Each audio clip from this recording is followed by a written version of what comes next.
Donald Trump announced on Twitter what many had already assumed, that he will not be attending President-elect Joe Biden's inauguration.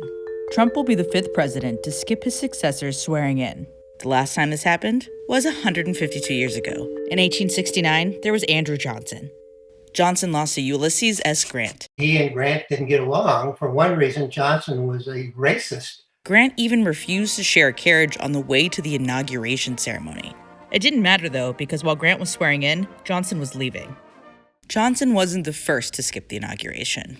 John Adams was the first president not to go to inauguration. Adams lost to his friend, Thomas Jefferson. They had a falling out during the campaign. When it came time for Jefferson's inauguration, John Adams stormed out of town at 4 o'clock in the morning. Adams' son, John Quincy Adams, followed suit. He refused to go to Andrew Jackson's inauguration, which was a very rowdy inauguration, and all his buddies stormed into the White House and ripped up the place. So probably a good thing he left.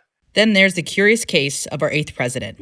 President Martin Van Buren was on friendly terms with President-elect William Henry Harrison. He even hosted Harrison at a White House dinner and offered to move out 2 weeks early. Either Van Buren was being very generous, or he was getting tired of all the Harrison supporters standing outside his house every night and shouting, Van is a used-up man."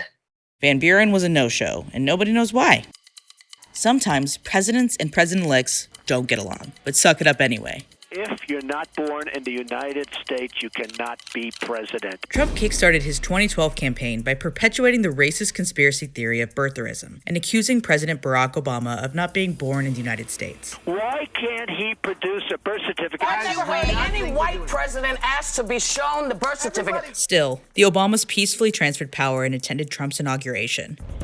When your time is up, it is your job to put the country first and think beyond your own ego. We have these inaugurations to show that we can transfer power peacefully, that we can allow people to lead based on the popular will of the people, and that we don't have to use various anti-democratic measures to keep people in office or to subvert the will of the people. But whether or not Trump attends the inauguration, at noon on January 20th, 2021, Joe Biden will take the oath of office to become the 46th president of the United States, just as it's been done 58 other times in American history. So help me God. Congratulations.